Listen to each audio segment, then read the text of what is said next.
Ang mga dibuho nga makita sa kisame sa matag karaang simbahan, saksi sa tumabulokon nga kasaysayan. Dungan sa pagdagan sa mga tuigan, mausab ang paghanap sa mga dibuho nga atong giampingan. Apan may na lang, anay grupo sa mga artist sa lalawigan sa Bohol nga nagtinguhang mapabilin ang kaanyag sa mga dibuho nga nagpakita sa kaabunda sa atong kultura ug tradisyon. Kaabag nila ang NHCP ug National Museum. Makauban nato karong buntaga sa programa mga kapuso. Mark John Israel gikan sa lalawigan sa Bohol. May buntag Sir Mark ug kindly greet sa atong mga kapuso nga nagtan-aw karon. Paadjong morning sa tanan. Labi na sa amuha sa Tubigon, sa Panaytayon diri sa Bohol, mga kapuso na to diri. Paadjong buntag. Daghang salamat Sir Mark, maadjong adlaw kaninyo diha. Una sa tanan sir, itong hisgutan kining art restoration nga gibuhat ninyo sa mga simbahan. Pwede bang mapaambit ninyo kanamo ning inyong mga proyekto sir? Ang art conservation o restoration, mana siya yung mga attempts sa pag-preserve o pag-repair sa any form of art, architecture, mga drawings, sculpture, and so on. Kanya sa pagproteksyon gikan sa mga damages. Kaya laing klase sa mga damages na iuban nga through negligence, na iuban tinuyuan, na iuban nga inevitable gid siya nga decay kanang through time na daot na gid siya. Ang conservation mao na ang part nga i-maintain siya, ang preservation sa art kanya ang pagbutang og protection sa mga future damages. Ang restoration mao na ang part nga i-repair nimo siya to its original and damaged nga appearance. Wow, original nga itsura niya yung state. Kano sa man mo So, nagsugod ganun. ani nga mga efforts Sir Mark unsa may nakapadasig ninyo aron mo padayon ni? Kini na itabo man after atong linog. Kay ba atong pag 2013 nga nangaguba gid ang mga simbahan diri sa Bohol. Majority sa mga karaan gyud nga mga simbahan. Kanya ang sa ceiling painting nga pag-restore sa mga painting medyo last part siya sa pag-restore nga mabarog na ang bahan. Nagsugod ko ni atong 2017. I started as an assistant restorer niya sa restoration project under sa NHCP nga may balik ang mga karaang simbahan nga naguba ang linog. Ang gipaningkamutan gyud namo nga mabalik ni siyang ang simbahan sa iyang karaan nga porma aron makatabang sa pagpaligon sa tupagtuo kuyog sa pagbangon after sa nahitabo ang linog. Kinsa may kauban ninyo ani nga grupo sir ani yung gipangbuhat og unsa man nga mga simbahan na inyong natrabaho Sir Mark? Sa nagsugod ko sa NHCP akong mga kauban ani kasagaran tagahagna na nasa taga Cebu na yung mga taga Dawis.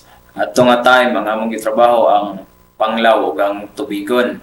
Ya last na kong project ito naka-paint pud mi sa Sambuan, Cebu. Although dili siya restoration ang sa Sambuan. Kunya nagka-pandemic, nag-lockdown na-stop mi kadiyot. Pagka-apil after pila ka months, siguro mga Agosto, ako na ang nag-lead. Ikuha ko sa National Museum na Bohol nga mo restore sa Lubok Church.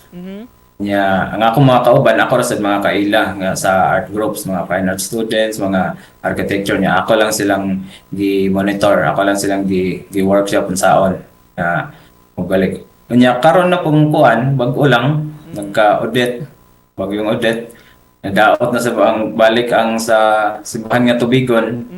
Ako na sa amo na sang gi-repair, gi-restore na sa balik. Oh. Nya nga akong mga gikuha nga kauban, mga taga Tubigon na sad. Para diha lang gid ang kuan ba. Lagid sila ilahang kasing-kasing na sa simbahan gid. Natarungon gid nila og restore. Recognize sense of ownership. Sir, why duda ang Bohol ilado kayo sa mga antigo nga mga simbahan? Unsa ka mahinungdanon Mark nga mapreserbar nato kining mga paintings, mga artworks sa kisame sa simbahan? Kining ceiling nga word gikan man ni sa Latin word nga caelum or caelum, which means sky or heaven. So this ceiling painting nga art is a tangible piece which is used to represent and recreate the divine realities sa part sa sacred place na kaning simbahan. Maka-evoke siya og emotion, a feeling of intimacy with God. Maka-igsulod nimo the higher the ceiling, the much overwhelming and sense of awe. And ilabi na sa mga lumulukyo sa anang lugar nga bata pa sila mo ano ilang namatan nga kada simba nila mo ano ilang makita nga nila simbahan. So ang sentimental value sa ilaha valuable kaayo ang heritage Oo. kay kabili na gid siya ba. Mm. Kay kuan pa man ni adto pa maning 20th century pa Tinuod. nga mga kuan. Ang kining mga artworks sa simbahan. Sir, unsay briefly unsay proseso sa pag-restore ninyo sa Kisame? Unsa may mga challenges unsa kalisod ning pagtrabaho, sir? Ingon ani. Ang una gyud namong buhaton is on-site gyud nga inspection. Among subayon ug unsa kadako ang grabe ang damage kay lain-laing simbahan, lain-lain man sad ang kuan, lain-lain sad ang nahitabo. So unsay kailangan gamiton, unsang klasiha sa damage na sila respective ways on how to repair sa mga na among unang sa taon. And then idig mahibawa na amo na siya i-arrange makita anong video nga amo siyang gi-layout, amo siyang murag i-puzzle o asa siya nabilong, asa siya nga part sa ceiling mabutang. So usa na sa mga challenge pud nga kuan niya. Amo na siyang i-arrange amo itali i-numbering para dili na gid mawagtang. Tanaw na mo lakabok ang nawala. Nya iniguman na i-install na siya sa ceiling Ceiling mismo. kay aron ready na para sa restoration.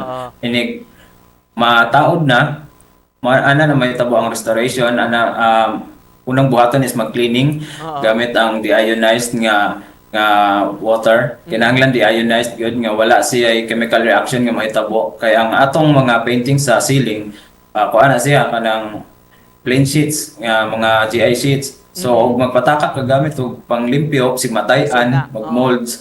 Oo, na chemical reaction sa mga paints. So kananglan wag gid na lain ko ang imong panglimpyo. And now sa restoration, sa process sa among gitawag nga in painting technique, pasabot nga katong mga part nga na tangtang lang nangawala or naupak adto ra Balik mo ninyo. fill in.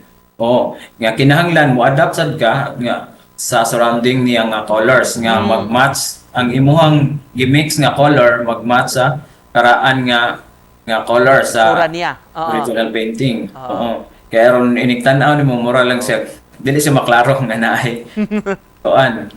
Mo blend lang siya sa iyang surrounding colors. Nga dili nimo makabira ng original gid nga paint. Kinahanglan na gyud kay respetar sa original nga painting. Dili mo siya ilabtan. Oh. Sir And Mark, ang pasensya final kayo. nga Go ahead, sir. Briefly, sir. ang final nga application butangan na siya og protection. Oh, alright. Para mas ma-preservar pa, magdugay pa. Magdugay siya. Sir, thank you so much. We learned so much from you this morning. Salamat, sir. O good luck sa maabot pa niyo mga efforts diha sa mga simbahan sa Bohol. Thank you so much, Mark Israel. Thank you.